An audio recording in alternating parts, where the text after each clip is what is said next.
ఆలయం నమామి భగవత్పాదశంకరం. ఓం నమస్తస్మై భగవతే అర్హతే సమ్యక్ సంబుద్ధాయ నచేత్ సహచరం విందేః శ్రేష్టం సదృశమాత్మనః ఏకచారం దృఢం కుర్యాః నాస్తి బాలే సహాయత. సో అన్ని మధ్యమ పురుష ఏకవచనాలు. అంటే ఆయన సందేశం ఇస్తున్నాడు అన్నమాట. ఇలా చేయవయా ఇలా చేయవయా అని సందేశం ఇస్తున్నాడు. సో చూడు, సహచరుడు తోడు కావాలి. తోడు అనే మాట ఇంగ్లీష్లో కంపానియన్ అంటారు, తెలుగులో తోడు, సంస్కృతంలో సహచర. పురుషుడు కానీ స్త్రీ కానీ. మనిషి ఒంటరిగా బ్రతకలేడు, తోడు కావాలి. మీరు ఎప్పుడైనా మీరు చిన్నతనంలో మీకు అభ్యాసం మీకు అనుభవం కలిగి ఉంటుంది. ఈ టాపిక్ని కొంచెం మనం జాగ్రత్తగా హ్యాండిల్ చేద్దాం. ఈ తోడు, ఒంటరి, ఏకాంతము, చాలా ఇంపార్టెంట్ టాపిక్, జీవితానికి సంబంధించింది. దాంట్లో కొన్ని నాకు ఇలా చెప్పడం అలవాటు. ఏవో కొన్ని క్రిటికల్ ఎలిమెంట్స్ ఉంటాయి, నేను వాటిని వివరించే ప్రయత్నం చేస్తాను. ది పాయింట్ ఈజ్, నేను చెప్తాను మీరు వింటారని కాదు, that is not the point.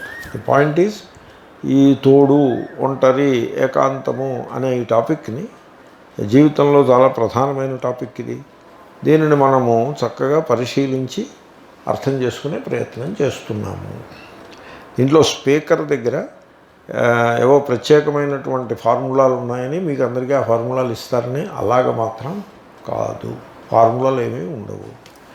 బుద్ధుని యొక్క వచనములు మన ఈ పరిశీలనకు తోడు సహకరిస్తాయి. That is how we're examining, we're studying together.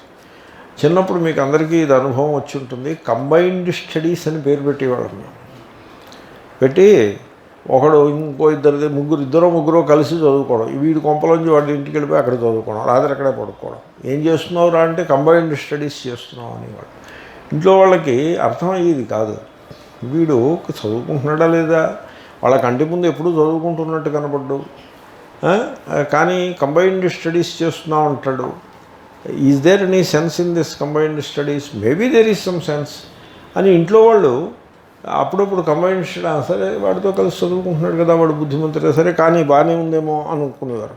కానీ మధ్య మధ్యలో వాళ్ళకు డౌట్ వచ్చేది, ఎరా నువ్వు ఎప్పుడు ఇంటి దగ్గర ఉండవు, ఎప్పుడూ చదివినట్టు కనపడవు మా కళ్ళకి, నువ్వు చదువుతున్నావా ఏమిటి అసలు అని అనేవారు.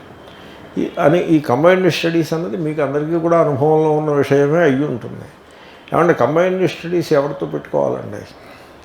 నేను విద్యార్థులకి, నా దగ్గర పాఠం చదివే విద్యార్థులకు ఒక సలహా చెప్పేవాడిని. అరే మీరు ఫ్రెండ్షిప్ చేసి వాళ్ళు ఎవరైతే ఉన్నారో వాళ్ళకి మీకంటే ఎక్కువ మార్కులు వస్తాయి తక్కువ మార్కులు వస్తాయి చెప్పమని అడిగాను నేను ఒకరిని. అంటే వాళ్ళందరిలోకి నాకే ఎక్కువ మార్కులు వస్తాయండి అన్నాడు. నువ్వు బాగుపడవురా అని చెప్పాను. You cannot maintain that good marks because నీ ఫ్రెండ్స్ అందరూ నీకంటే తక్కువ మార్కుల వాళ్ళు కాబట్టి నువ్వు యూ విల్ గో డౌన్. నువ్వు ఆ గుడ్ మార్క్స్ ఇంకా ఇంప్రూవ్ చేసుకుని ఆ స్టేటస్ని కనీసం ఆ స్థాయిని నిలబెట్టుకోవాలంటే నువ్వు ఈ ఫ్రెండ్షిప్ని వదిలిపెట్టాయి. అంటే వాళ్ళతో వెళ్ళి దెబ్బలాడమని ఏం కాదు, leave them alone. So it will continue at a particular level. You cultivate friendship with people who have better marks than you. First rank వాడితోటి, సెకండ్ ర్యాంక్ వాడితోటి, నీకంటే సుపీరియర్ మార్క్స్ వచ్చి వాడితోటి నువ్వు ఫ్రెండ్షిప్ పెట్టుకో, అలా పెట్టుకో అని నేను సలహా చెప్పేవాడిని. నువ్వు ఆ పని చేసినట్లయితే నువ్వు తప్పక బాగుపడతావు. కాబట్టి బుద్ధుడు కూడా అదే చెప్తున్నాడు. నీకు తోడు కావాలి అని అనుకుంటే, సో నీకు తగినవాడు అంటే నిన్ను అప్లిఫ్ట్ చేయగలిగేవాడు, తర్వాత శ్రేష్ఠ పురుషుడు, వాడిని తోడుగా పెట్టుకో. ఎలాగండి దొరికిన వాడిని తోడుగా పెట్టుకుంటామో అని మాత్రం వద్దు. నీకు అలాగంటే వాడు నీకు దొరకలేదనుకో, సపోజ్ నువ్వు ఏకాంతంలోనే ఉండిపో తప్ప ఇంకా అయోగ్యుడితోటి స్నేహము పెట్టుకోవద్దు, తోడు అనేది పెట్టుకోవద్దు అనేది అంటున్నాడు. ఎందుకంటే నువ్వు అజ్ఞానితో, వివేక జ్ఞానము లేని వానితో తోడు స్నేహం పెట్టుకుంటే అది నీకు ఏ విధంగానూ ఉపయోగపడదు. నాస్తి బాలే సహాయత. ఇది టాపిక్. ఏకచారం దృఢం కుర్యాః. దీన్ని శంకరులు కూడా సరిగ్గా ఇలాగే చెప్పారు. ఆయన భాష మార్చి చెప్పారు, చెప్పి తీరు వేరు, భాష వేరు. సత్సంగత్వే నిస్సంగత్వం, నిస్సంగత్వే నిర్మోహత్వం, నిర్మోహత్వే నిశ్చలతత్వం, నిశ్చలతత్వే జీవన్ముక్తి అని చెప్పారు. కాబట్టి సత్సంగంతో మొదలుపెట్టు, సత్పురుషునితో స్నేహం చేయి. బట్ సత్పురుషునితో స్నేహం ఎందుకో తెలుసునా?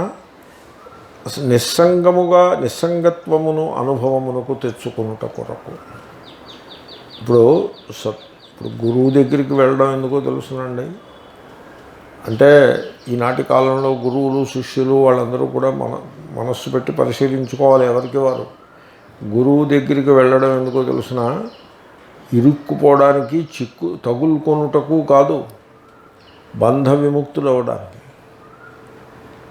నేను చాలామందిని చూస్తూ ఉంటాను, వాళ్ళు సంసార బంధంలో ఉంటారు. గురువు దగ్గరికి వెళ్ళి మరింత చిక్కుకుపోతారు సంసార బంధంలో. ఎందుకంటే ఆ గురువు సంసారాన్ని డిస్ట్రిబ్యూట్ చేస్తూ ఉంటాడు. ఆయన బంధ విముక్తికి ఉపాయం చెప్పడం, మరింత బంధాన్ని పెడతాడు. ఇప్పుడు గురువుగారి దగ్గర ఆయన ఏదో మంత్రమో తంత్రమో ఏదో చెప్తాడు. గురువుగారిని వీడు వెళ్తాడు. వీడు వెళ్తే ఆయన ఏమంటాడు? ఆయన ఏం చెప్పాలి? చూడన్నా, నీ కర్తవ్య కర్మను నీవు శ్రద్ధగా ఆచరించుము, డిజైర్స్ అన్నింటినీ విడిచిపెట్టి డిజైర్లెస్ మెంటాలిటీని డెవలప్ చేసుకో, ఫియర్లెస్గా ఉండు, తర్వాత సత్యమును పలుకుము, తల్లిదండ్రులను సేవ చేయము, ఇలాంటివి బోధించాలా? కట్నాలు అవి పుచ్చుకోకు, కక్కుర్తి పడకు, లోభం వద్దు, ఇలాంటివి చెప్పాలా? నీ స్వరూపము పూర్ణము, నీ ఆనందము నీ స్వరూపమే, నీకు ఆనందం బయట నుంచి రాదు, ఇలాంటివి చెప్పాలా?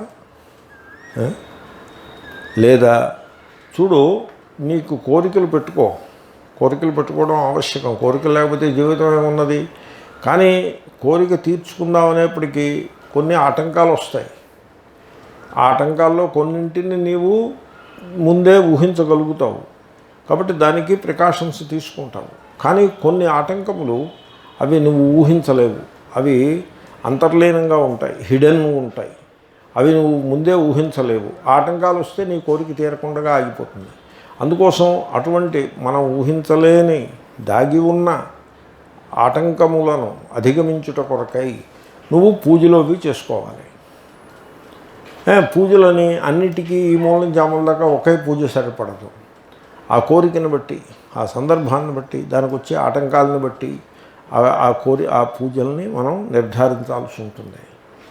దీంట్లో మళ్ళీ పూర్వజన్మ కర్మలు ఉంటాయి, వాటి వల్ల నీకు ఈ కోరిక తీరకపోవచ్చు. కాబట్టి certain appreciation of the earlier life is also necessary. అప్పుడు దానికి తగ్గట్టుగా మనము రిచువల్స్ని చేసుకోవాలి, చేసుకుని కోరికలను తీర్చుకోవాలి అని చెప్పాడు అనుకోండి. ఇప్పుడు వీడికి సంసారం పెరిగిందా తగ్గిందండి?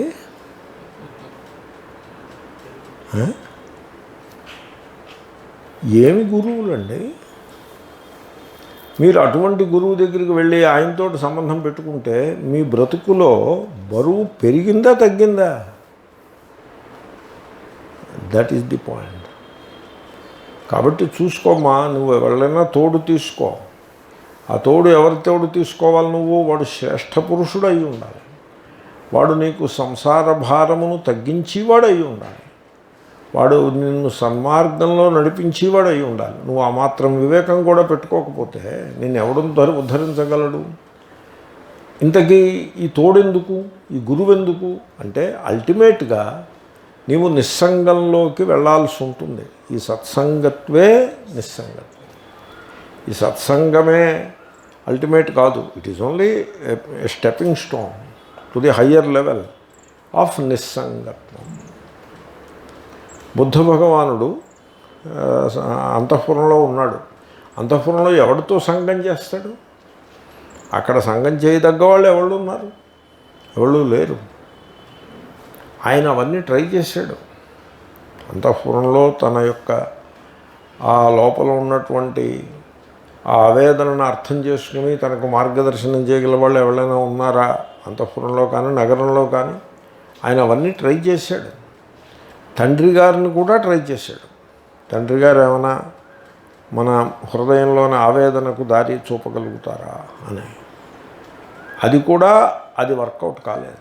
ఓసారి తండ్రి గారు ఓ రిచువల్, పెద్ద రిచువల్, అంటే మహారాజు రిచువల్ చేస్తే అది చిన్నదిగా ఉంటుందో పెద్దదిగా ఉంటుందో? పెద్దదిగానే ఉంటుంది. పెద్ద రిచువల్ చేశారు. మహారాజు రిచువల్ చేస్తే రాజకుమారుడు ప్రథమ స్థానంలో కూర్చుని ఉంటాడు. అక్కడ రాజుగారి సింహాసనం పక్కనే రాణిగారు ఒకవైపు, పెద్ద కుమారుడు, ఇతనే కదా కుమారుడు, ఇతను ఒకవైపు. ఆ విధంగా రిచువల్ పర్ఫెక్ట్గా చేశాడు ఆయన. ఆ రిచువల్ని అంతనీ కూడా 3 రోజుల రిచువల్ బుద్ధుడు దగ్గరుండి పరిశీలించినాడు.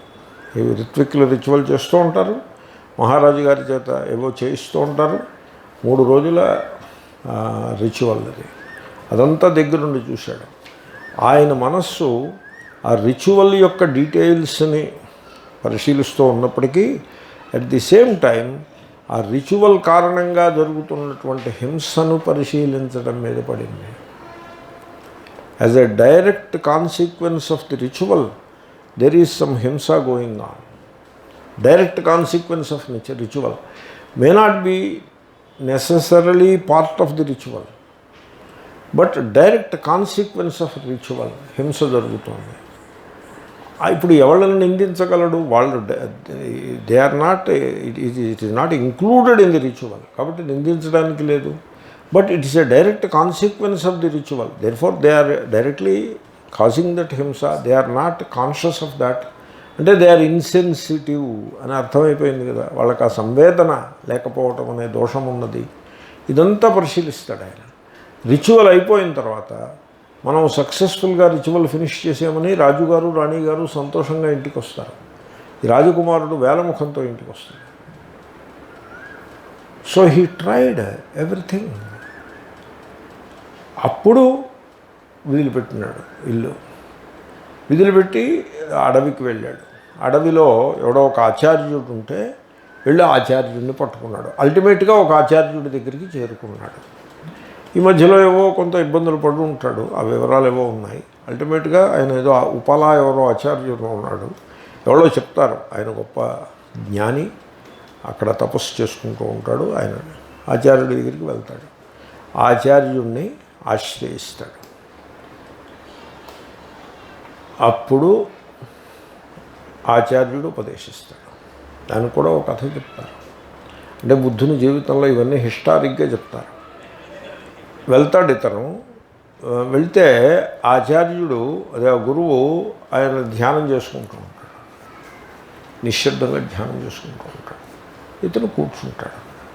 ఆయన ధ్యాన ముద్ర నుంచి బయటికి రావాలి, ఇతనితో మాట్లాడాలి. ఆయన కొంతసేపు అయిన తర్వాత ఆ కళ్ళు తెరుస్తాడు. తెరిస్తే ఇతను ఉంటాడు అక్కడే కూర్చొని ఉంటాడు. ఆయన ఏం చేస్తాడంటే ఏం మాట్లాడడం, ఫేస్లో కూడా ఎక్స్ప్రెషన్ ఏమి ఉండదు. కమండలం తీసుకుని నదికి వెళ్ళిపోతాడు. నదిలో స్నానం చేసి వచ్చి ఏదో ఉడకేసుకుని ఏదో కొంత తను తిని ఏదో ముద్ద వీడికి ఓ ప్లేట్లో పెట్టి అక్కడ పడేసి మళ్ళీ ఆయన కొంచెంసేపు విశ్రమించి తర్వాత మళ్ళీ ఆయన ధ్యానం చేసుకుంటూ ఉంటారు. వీడికేసి చూడరు ఆయన. రాత్రి అవుతుంది. ఆయన తన కుటీలో ధ్యానం అయిన తర్వాత కుటీలో పడుకుని నిద్రపోతారు. మొన్నటి పొద్దున్న ఆయన బయటకు వస్తారు స్నానానికి వెళ్ళే ముందు. వీడు అక్కడ కూర్చుని ఉంటాడు. It's they. అప్పుడు చూసి చిన్న నవ్వుతారు. నవ్వి మళ్ళీ నదికి వెళ్ళిపోతారు. ఇతను వెనకాల నదికి వెళ్తాడు. మళ్ళీ అదే రోజు కూడా అలాగే నడుస్తుంది. ఆ మొన్నటి పొద్దున్న మళ్ళీ చూసి ఒక చిన్న నవ్వు, ఇతను అక్కడే ఉంటాడు. మళ్ళీ చూసి చిన్న నవ్వు నవ్వి ఏమిటి విషయం అని అడుగుతారు. చూడండి, అంటే ఉపదేశం అయిపోతుందా లేదా చెప్పండి. సైలెంట్గా మౌనం వ్యాఖ్య ప్రకటిత పరబ్రహ్మతత్వం అన్నట్టుగా ఉపదేశం అయిపోతాం. నాన్న సైలెంట్గా ఉండు, కంగారు పడకు, అవేర్ఫుల్గా ఉండు. కంగారు అంటే ఏమిటో తెలుసిన, you are running behind the running mind అని అర్థం. నిబ్బరంగా శాంతంగా ఉన్నాడంటే అర్థం అవేర్ఫుల్గా ఉన్నాడు. మైండ్ఫుల్ అంటారు బుద్ధిస్ట్ లిటరేచర్లో. వేదాంతంలో నేను అవేర్ఫుల్ అంటూ ఉంటా, సమాధానము అని అర్థం దానికి. అలా ఉండు, కంగారేమీ లేదు. తర్వాత ధ్యానం చేసుకుంటున్నాడు కదా ఆయన, మాట్లాడుకున్నాను. ఈ కొత్తగా వచ్చిన మనిషిని కూడా పట్టించుకోకుండా ధ్యానం చేసుకుంటున్నాడంటే అర్థం ఏంటి? He's making his own assessment, but he's not in a hurry to conclude one way or the other. వీడు సరైన జిజ్ఞాసువో కాదో దాని సమయమే తెలుస్తుంది. He doesn't want to judge anything. But ఒక 24 అవర్స్ తర్వాత ఆయనకు అర్థమైంది వీడు సరైన జిజ్ఞాసువు అని. దీన్ని బట్టి ఆ వాల్యూస్ మనకు అర్థమవుతున్నాయి కదా. అలా ధ్యానం చేసుకుంటుంది. ఓ చిరునవ్వు నవ్వాడు అంటే అర్థం ఏంటి? He loves the person, he is not indifferent అని మనకు అర్థమైపోయింది. సో ఈ విధంగా ధ్యానమే ప్రధానమైన సాధనము అని చెప్పకనే చెప్పినట్లయినది. ఈ విధంగా ఉపదేశం మౌనంగా ఉపదేశం అయిపోతుంది. ఆ తర్వాత ఆయనకి ఒక ధ్యాన పద్ధతిని చెప్పి నువ్వు ఈ ధ్యానం చేసుకో అని చెప్తాడు. ఆ విధంగా ఒక శ్రేష్ఠ పురుషుణ్ణి పట్టుకుని ఆయన దగ్గర ధ్యాన పద్ధతిని తెలుసుకుని తాను వెళ్ళి నువ్వు పోయి ధ్యానం చేసుకో, ఎక్కడికొకడికి పోయి తాను వెళ్ళి ఏకాంతంలో ధ్యానం చేసుకుంటాడు. ఆయన అనుభవాన్నే చెప్తున్నాడా అన్నట్టుగా ఉంటుంది. కాబట్టి నువ్వు శ్రేష్ఠ పురుషుణ్ణి పట్టుకో. ఒకవేళ నీకు శ్రేష్ఠ పురుషుడే దొరకలేదనుకో, శ్రేష్ఠ పురుషుడు దొరకడం కూడా కష్టం, ఆ శ్రేష్ఠ పురుషుడితో కలిసి జీవించే అవకాశం దొరకలేదనుకో, అప్పుడు ఏకాంతవాసంలో ఉండు అని చెప్తున్నాడు. శ్రేష్ఠ పురుషునితో కలిసి జీవించవచ్చు. సపోజ్ ఆయన వద్దన్నాడు అనుకోండి, ఆయన వద్దు నువ్వు అక్కడికి పోయి తపస్సు ఆ గుహలోకి పోయి తపస్సు చేసుకొని చెప్పాడు అనుకోండి, that is the end of సహచర. And now next step is ఏకచారి, ఏకాంతవాసము. ఆయన అనుభవమే చెప్తున్నాడా అన్నట్టుగా చెప్తున్నాడు ఆయన. కాబట్టి so this is how one has to proceed. కాబట్టి మీరు శ్రేష్ఠ పురుషుణ్ణి పట్టుకుంటే మీరు సరైన శ్రేష్ఠ పురుషుణ్ణి పట్టుకోవాలి. వెళ్ళి ఒక కోతిలాంటి వాడిని పట్టుకుంటే అది ఆ మాత్రం వివేకం లేకపోతే ఎక్కడ బాగుపడతారు? మరి జనం బాగుపడమంటే ఎలా బాగుపడతారు? కాబట్టి ఆ మాత్రం వివేకం కలిగి ఉండాలి. సో ఏవో కొన్ని హింట్స్ చెప్తారు. ఏ మహాత్ముడి దగ్గరికి వెళ్తే నీకు మహాత్ముడి దగ్గర ఎజెండా ఏదైనా ఉన్నట్లయితే వాడు నీకు శ్రేష్ఠ పురుషుల్లోకి లెక్క రాడు. ఆ మహాత్ముడి దగ్గర ఎజెండా అంటే ఏమిటి? వచ్చావా రా, ఏమిటి నువ్వేం చేస్తావు? నేను సందర్భం చూశాను. ఒకడో మహాత్ముడి దగ్గరికి వచ్చాడు. ఆ మహాత్ముడికి దండం పెట్టి అంతా చేశాడు. ఫస్ట్ టైం అన్నమాట. ఆయన నువ్వేం చేస్తావు అని అడిగారు. అడిగితే అడ్వర్టైజ్మెంట్ ఏజెన్సీ నడుపుతున్నాను అంటే అదేమిటే వాడి అంటే పెద్ద పెద్ద బ్యానర్స్ అవి పెట్టేది ఉంటుంది, ఐఎమ్ లుకింగ్ ఆఫ్టర్ దట్ అని చెప్పాడు ఆయన. అంటే ఆయన వెంటనే ఏం చేశాడు? He did not even wait. Second time వచ్చేదాకా కూడా వెయిట్ చేయలేదు. వెంటనే ఏం చేశాడో తెలుసిన? చూడు, సికింద్రాబాద్ స్టేషన్ చుట్టుపక్కల నీకేమైనా అడ్వర్టైజ్మెంట్ బ్యానర్స్ ఉంటాయా అని అడిగాడు. అడిగితే ఉంటాయండి. మరి అబద్ధం ఎలా చెప్తాడండి మహాత్ముడితోటి? అంటే ఉంటాయండి, ఇట్ ఈజ్ పాసిబుల్. ఎస్, మనకు బ్యానర్ పెట్టాలో ఎక్కడ అంటే I will look in to it. Shall I tell you what banner అని ఇంకో శిష్యుని పిలిచాడు. వాడు ఏదో ప్రింట్ తీసి ఒక కాగితం ఇచ్చాడు. ఆ కాగితం మీద ఈయన ఫోటో, ఫుల్ లెంగ్త్ ఫోటో, దాని కింద 5 రోజుల యజ్ఞము, ఎన్టీఆర్ స్టేడియం, ఫలానా మహాత్ముడు అని పెద్ద ఫోటో, ఆయన ఫోటోనే. ఈ బ్యానర్ పెట్టాలి అంటే నేను ట్రై చేస్తానని ఆ కాగితం తీసుకున్నాడు. ఆ ఈమెయిల్ అడ్రస్ అవి తీసుకున్నాడు, దండం పెట్టాడు, ఆశీర్వచనం తీసుకున్నాడు. ఈయన ఏదో పండు ఫలం ఇచ్చాడు, వచ్చేసాడు. నేను ఉన్నాను అక్కడ. ఆ తర్వాత మళ్ళీ 2 రోజుల తర్వాత మళ్ళీ నాకు ఏదో ఫోన్ చేశాడు. మాట వచ్చి ఏమైంది బ్యానర్ పెట్టారా? నాకేం పనండి బ్యానర్ పెట్టడం, ఏం పిచ్చేవి, మేము అలాంటివి ఏం చేయమండో, ఇప్పుడు అలాంటి banner we are not interested in that అని చెప్పాడు. బుద్ధిమంతుడే కదా, మెచ్చుకోవాలక్కర్లేదా? అలా కాకుండా ఇంకా ఆ పని మీద పడ్డాడు అనుకోండి, వాడిని ఏమనమంటారు? కాబట్టి ఈ సోకాల్డ్ మహాత్ములు కూడా, ఈ సోకాల్డ్ మహాత్మాస్, వాళ్ళకి ఎజెండా ఉంటుంది. వాడు ఆ ఎజెండాని మీ నెత్తి మీద రుద్దేందుకు ఏదో ప్రయత్నం చేస్తాడు. అటువంటి వాటితోటి నువ్వు పెట్టుకోకూడదు. వాడు నిన్ను అప్లిఫ్ట్ చేసిగా ఉండాలి తప్ప అవుట్ ఆఫ్ లవ్ నువ్వు ఏదైనా సర్వీస్ చేస్తే that is a different matter. వాడు ఎజెండాలన్నీ అక్కడ టోపీలు అరడదని టోపీలు పెట్టి కూర్చుంటాడు. వీడు వెళ్ళి నమస్కరించి ఏమిటో నీ పరిస్థితి ఏమిటి నువ్వేమిటో అని అడుగు. గురువుగారిని వాడాడడం కాదు, వీడు గురువుగారే నేను ఫలానా ఆ టోపీ తీసి ఓ టోపీ వీడి మీద పెట్టి ఇంక ఈవేళ నుంచి ఈ టోపీ పెట్టుకుంటూ ఉండు, నువ్వు నాకు ఈ పని చేసి పెడుతూ ఉండు. What is that? అలా ఉండకూడదు. అంచేత నో ఎజెండా, అతనికి no agenda, then he is your friend, he is your preceptor if you wish, he has no agenda. అది శ్రేష్ఠ పురుషుడు. అటువంటి వాళ్ళతో సంఘం పెట్టుకో. ఒకవేళ అటువంటి సరైన గురువు ఎవరు అన్నదానికి ఒక హింట్. రెండవ హింట్ ఏమిటంటే, ఏ గురువు యొక్క సన్నిధి యందు నీకు మనస్సుకి కొంత విశ్రాంతి లభించాలి. విశ్రాంతి అంటే ఆ సంసార బంధము నుండి కొంత, ఆ అలసట నుండి కొంత విశ్రామము ఆర్ విశ్రాంతి నీకు లభించాలి. Some lightness of the heart and peace, శాంతి నీకు అనుభవానికి రావాలి. ఆ మనిషితోటి కొంత సాహచర్యం చేసిన అరగంట సేపు ఆ మనిషితో గడిపితే మనకు వీ ఫీల్ గుడ్ అనే ఒక ఇన్నర్ ఎక్స్పీరియన్స్ నీకు కలగాలి. You give it a try. First time కలగలేదనుకో, give it a try one more time. But sooner or later that experience you should get. ఈ మహాత్ముడి దగ్గర మనకి అంతరంగ విశ్రాంతి లభించును. ఏదో కొంత సంసారం బరువు ఒక్క పిసరు తగ్గినట్టు అనిపిస్తుంది. Now you hold on to him and take study and take advantage of the company. Do some service also, శుశ్రూష ఇత్యాది సందర్భాన్ని బట్టి చేయి. అంటే శుశ్రూష is not the foundation of relationship, should not be foundation of relationship. తర్వాత mutual exploitation should not be the basis of relationship. అలా ఉండకూడదు. మ్యూచువల్ ఎక్స్ప్లాయిటేషన్ బేసిస్గా ఉండకూడదు. ఆధునిక కాలంలో ఈ సోకాల్డ్ గురూస్ ఎలా తయారయ్యారంటే, వీళ్ళు నెట్వర్కింగ్ స్పెషలిస్టుల కింద తయారయ్యారు. నెట్వర్కింగ్. సపోజ్ ఒక బిజినెస్ మ్యాన్ వచ్చాడు అనుకోండి, సరే వీడు బిజినెస్ మ్యాన్, ఇంకొకడు వచ్చాడు అనుకోండి, he could be a customer for him. కాబట్టి connect these two and take advantage himself. తను సొంతంగా అడ్వాంటేజ్ తీసుకుంటూ ఉన్నాడు, వీళ్ళకి నెట్వర్కింగ్ చేస్తూ ఉన్నాడు. కొంతమంది గురువులు అయితే వాళ్ళ శిష్యుల యొక్క కొడుకులు కూతుళ్ళు ఎవరు కూడా గురువుగారు అనుమతి లేకుండా పెళ్ళిళ్ళు చేసుకోకూడదు. ఆయనే నిర్ధారిస్తారు ఏ అమ్మాయి ఎవరిని పెళ్ళాడాలి, ఆ గ్రూప్లో వాళ్ళనే పెళ్ళాడాలి, ఆ గ్రూప్ బయట వాళ్ళని పెళ్ళాడకూడదు. ఏ అబ్బాయి ఏ అమ్మాయిని పెళ్ళాడాలన్నది ఆయనే నిర్ధారిస్తాడు.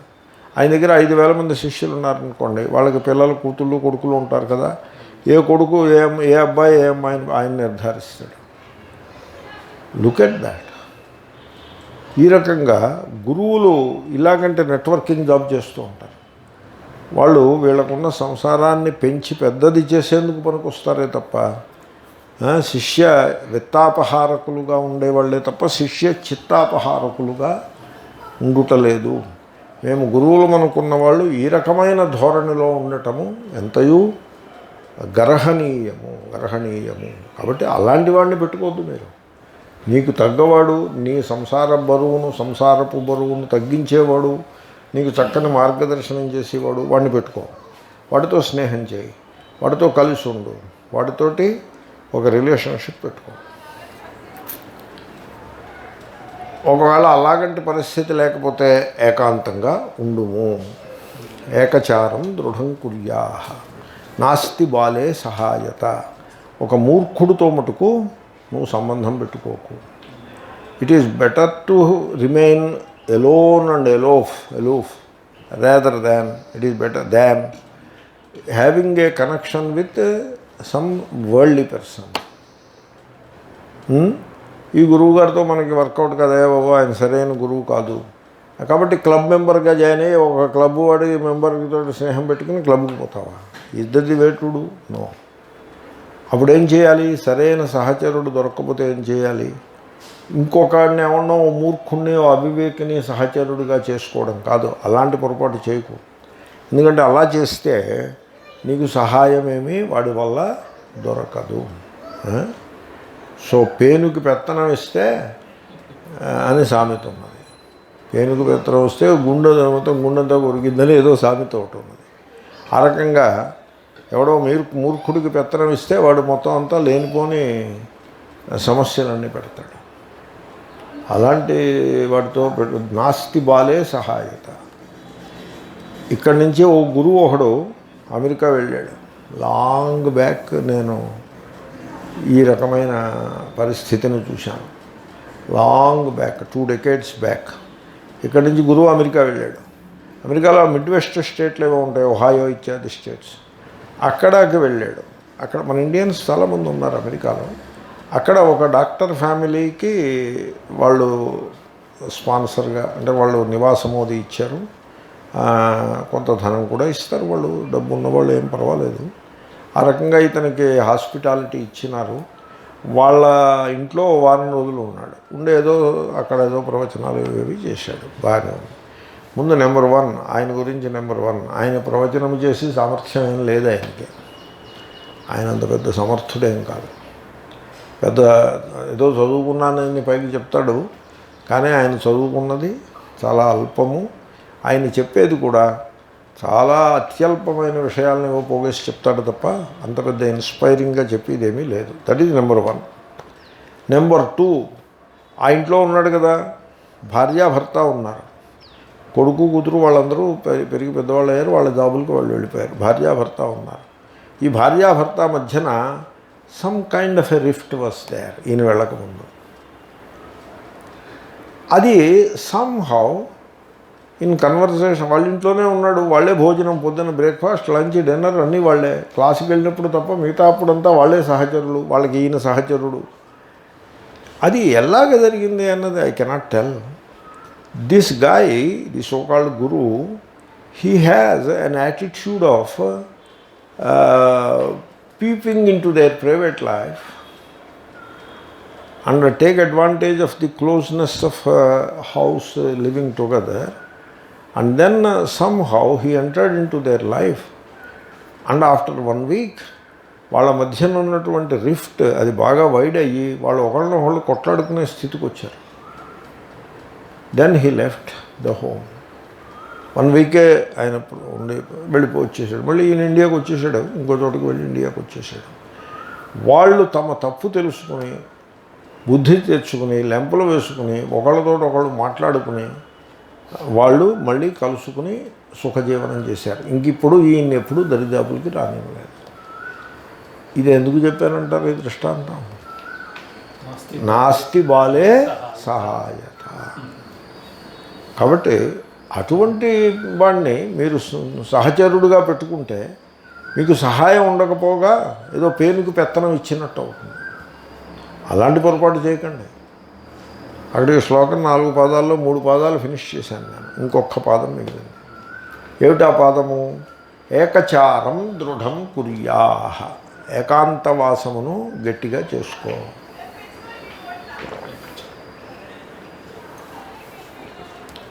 మీరందరూ బుద్ధిమంతులు. అందుకోసం మీ దగ్గర పాఠం చెప్పేప్పుడు నేను జాగ్రత్తగా ఆలోచించి మరీ పాఠం చెప్తాను. ఎందుకంటే బుద్ధిమంతులకు పాఠం చెప్పేప్పుడు one should be very cautious or careful. Not necessarily cautious or careful, something more than that. One should put his heart into it and make an effort in the right direction. ఏకాంతం అనగానేమి? That is the topic. ఏకచారం దృఢం కుర్యాః. ఏకః చరతి యస్మిన్ కర్మణి తద్యథా తథా ఏకచారం అని క్రియావిశేషణం. ఏకచారం కుర్యాః, దృఢం కుర్యాః. సో కాబట్టి ఏకాంతంగా ఉండు. చూడండి, ఏకాంతవాసమునకు ఒంటరిదనమునకు తేడా గలదు. మీకు తెలుసది. ఒంటరిదనము అంటే వాడు సఫర్ అయిపోతూ ఉంటాడు. వాడు ఒంటరిదనాన్ని తట్టుకోలేడు, ఒంటరిగా ఉండలేడు. And it is a punishment to him. ఒంటరిదనము ఒక పనిష్మెంట్. ఆ పనిష్మెంట్తో సఫర్ అవుతూ ఉంటాడు. ఆన్ ది అదర్ హ్యాండ్ ఏకాంతవాసం అనేది ఆనందం, అమృతం. కాబట్టి there is the difference between the two. So ఇప్పుడు ఏకచారం అంటే ఒంటరిదనములో బ్రతకమని కాదు, ఏకాంతమనే అమృతములో ఆనందించుము అని అర్థం.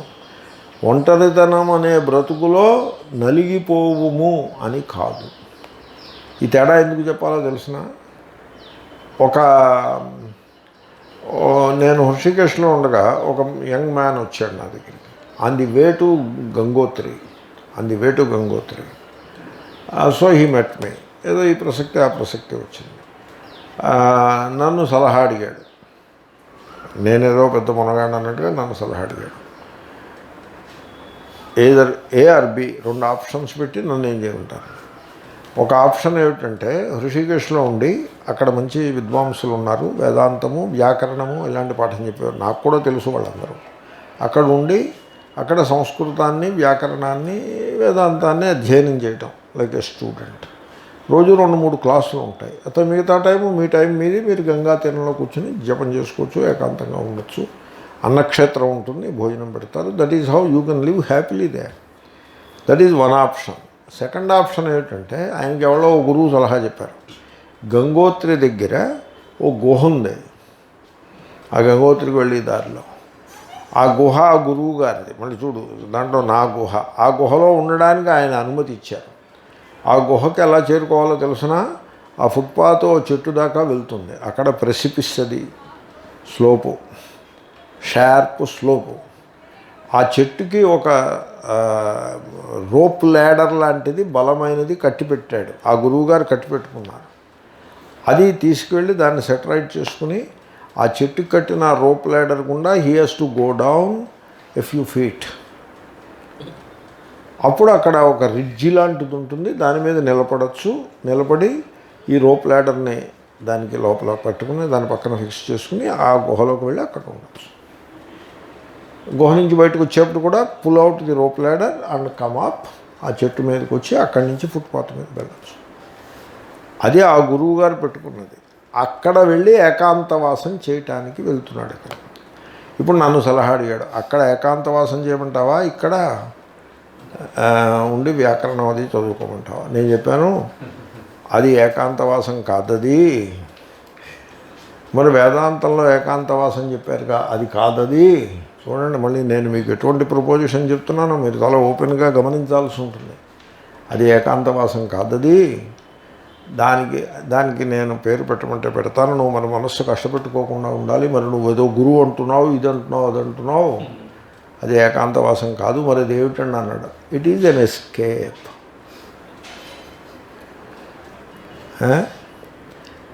నీకు ఎస్కేప్ అనే మాట నీకు నచ్చకపోతే ఇంకో మాట చెప్తున్నాను.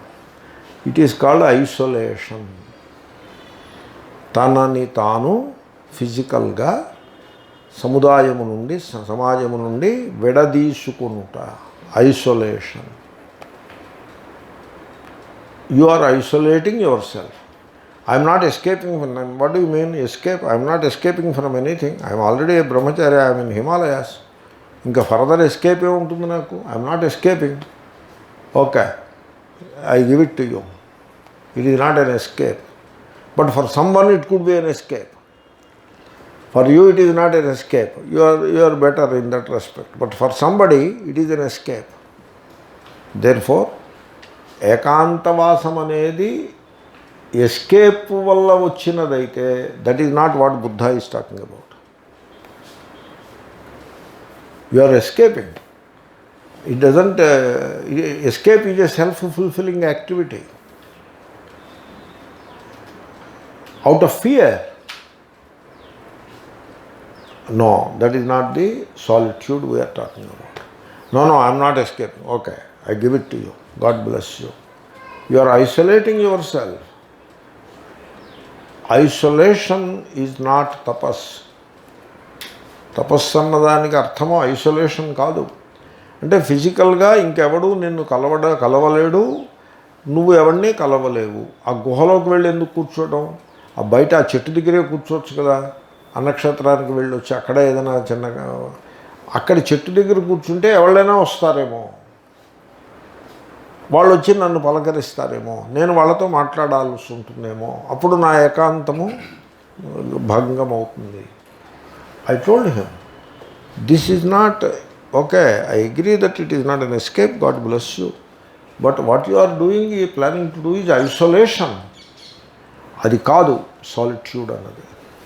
Isolation is not the solitude. Okay. కాబట్టి చూడండి, అంటే అర్థం ఏంటి, నువ్వు అవుట్వర్డ్లీ సమాజం నుండి విడివడి ఒంటరిగా ఉండటానికి నీకు అభ్యంతరం ఏం లేదు. అది you are free, you are capable of doing that. కానీ ఆ రకమైన ఐసోలేషన్లో నీకు అవుటర్ సాలిట్యూడ్, బాహ్యంగా సమాజం నుండి విడిపోవటాన్ని నువ్వు సాధించగలిగినావే కానీ నీకు ఇన్నర్ సాలిట్యూడ్ లేదు అని నేను చెప్పాను. There is no inner solitude. What is inner solitude అంటే చూడండి, మీరు ఇక్కడే గమనించాల్సి ఉంటుంది. ఇన్నర్ సాలిట్యూడ్ అనేది మీరు అదొక గోల్ కింద చేసుకుని దాన్ని పట్టుకోవటం అన్నది సంభవము కాదు. ఎలాగైతే ఆత్మను ఒక గోల్గా చేసి నువ్వు పట్టుకోగలుగుతావా? మోక్షమును ఒక గోల్ చేసి పట్టుకోగలుగుతావా? సపోజ్ మోక్షమును ఒక గోల్గా పెట్టుకుని పట్టుకున్నాడు అనుకోండి, అప్పుడు అది ఏమవుతుంది? నా మోక్షము అవుతుంది. నేను నా మోక్షము, నా యొక్క మోక్షం, నేను నా యొక్క మోక్షము. అంటే ఇది ఏమైంది? నేను నా యొక్క ఇల్లు, నేను నా యొక్క భార్య, నేను నా యొక్క ఆస్తి అవి పోయి ఇప్పుడు ఏమొచ్చింది? నేను నా యొక్క మోక్షము, నేను నా యొక్క ఆత్మజ్ఞానము.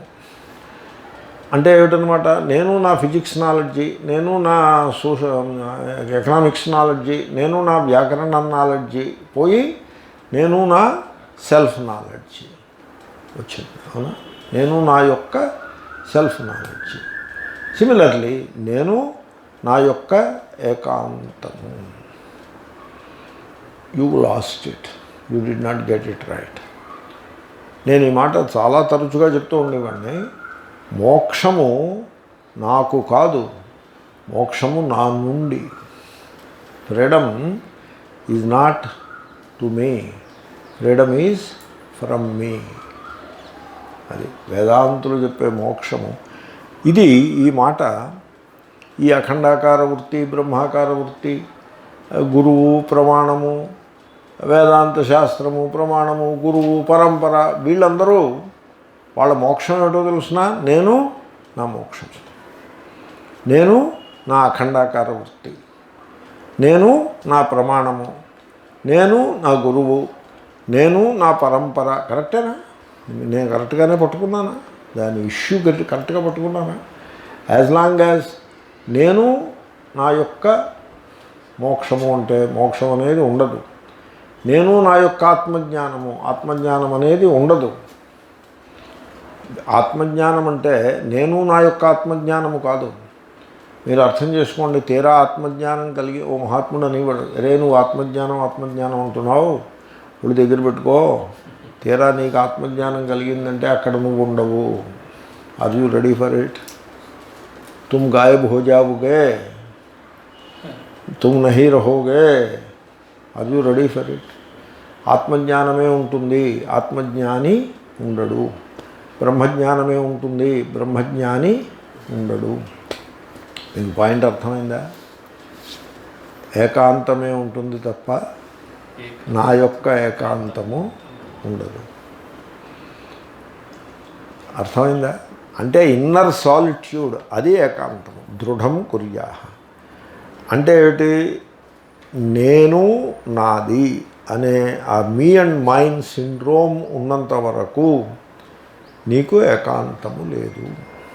అంటే అర్థం, ఇప్పుడు సపోజ్ నాకు ఏకాంతము కావాలి అని మీరు కోరుకుంటున్నారనుకోండి, మీకు ఆ ఇన్నర్ సాలిట్యూడ్ దొరకదు, బయట సాలిట్యూడ్ దొరుకుతుంది. ఏది ఐసోలేషన్ అన్నానే అది దొరుకుతుంది. అది మీరు సంపాదించవచ్చు. Is that what you want? It should not be the goal. కాబట్టి ఏకాంతం పేరుతో ఐసోలేషన్ అంటే తనని తాను సమాజము నుండి విడగొట్టుకొనుట, తపస్సు పేరుతో, యోగా పేరుతో, ఉపాసన పేరుతో, పూజల పేరుతో తనను తాను సమాజము నుండి విడగొట్టుకొనుట. ఇంటి దగ్గర ఉంటే జపం కుదరట్లేదు, నేనేమో కాశీ వెళ్ళిపోయి జపం చేసుకుంటాను. తనని తాను ఆ చుట్టుముట్టు నుంచి విడదీసుకునుట, ఇట్స్ ఐసోలేషన్. అది ఏకాంతం కాదు. ఎందుకని?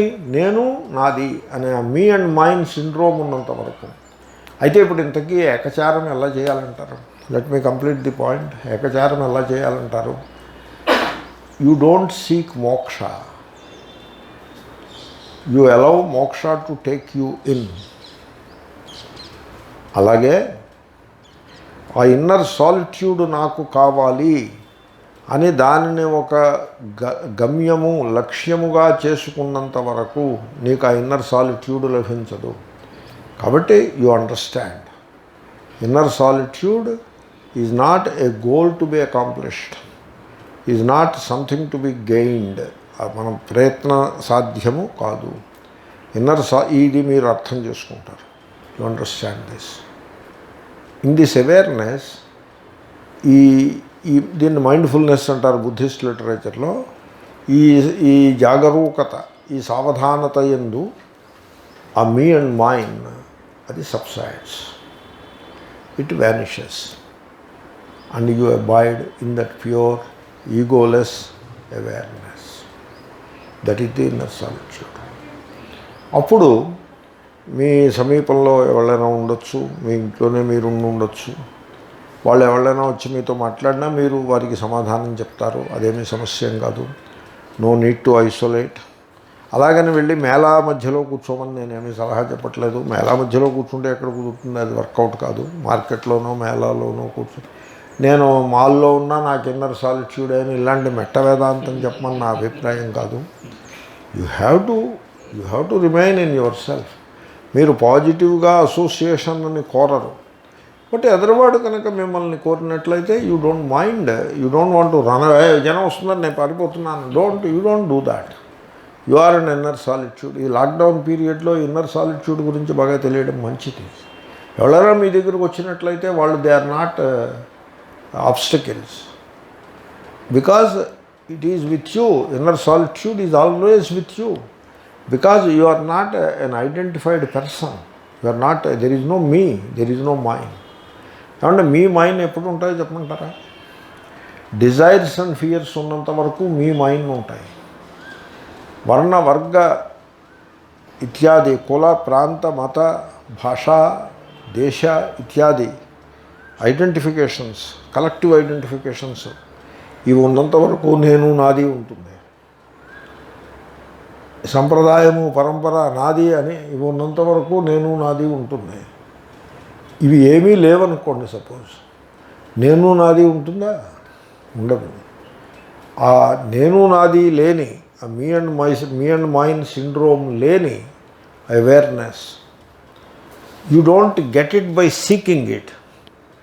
వెన్ యూ సీక్ ఇట్, నేను నాది బలపడుతుందా, నీరసపడుతుందా? బలపడుతుంది. So you don't seek it. మీరు ఇన్నర్ సాలిట్యూడ్ని సీక్ చేయరు. ఈ మీ అండ్ మైండ్ని న్యూట్రలైజ్ చేసి కూర్చుంటారు. There is no me and there is no mind. No desires and no fears. No identification with caste, creed, race, religion, this and that. Universal love, you love everybody. No friend, no foe. అటువంటి ఒక కాన్షియస్నెస్లో, egoless కాన్షియస్నెస్లో మీరు నిలిచి ఉన్నప్పుడు you are egoless, me mindless, and in that awareness, that is the inner solitude. దాన్ని దృఢముగా చేసుకోవడము. అది శ్లోకం. ఒక్కసారి శ్లోకాన్ని ఫినిష్ చేద్దాం. The formality of finishing that shlokam. ఆత్మనః నీకు, చూడండి, ఆత్మన శబ్దానికి నేను అర్థం ఉంది, నువ్వు అని కూడా అర్థం ఉందండోయ్. ఇక్కడ విందేహ అని ఉంది కదా, అంచేత నీకు సదృశం తగిన శ్రేష్టం శ్రేష్ఠుడైన సహచరం కంపానియన్ను అయితే తోడు ఉండేవానిని నవిందేహ చేత్ నీవు పొందలేకపోయినట్లయితే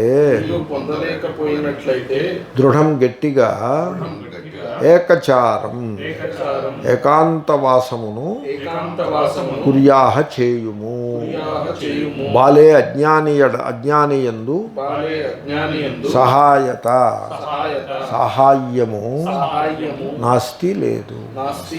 అంటే ఒక అజ్ఞానిని పట్టుకుని వెళ్ళి వాడితో స్నేహం చేసి కూర్చుంటే దానివల్ల నీకేమీ ఉపకారము లేదు. నచేత్ సహచరం విందే శ్రేష్టం సదృశమాత్మనః ఏకచారం దృఢం కుర్యా నాస్తి బాలే సహాయత. ఓం పూర్ణమదః పూర్ణమిదం పూర్ణస్య పూర్ణమాదాయ పూర్ణమేవావశిష్యతే. ఓం శాంతి శాంతి శాంతి.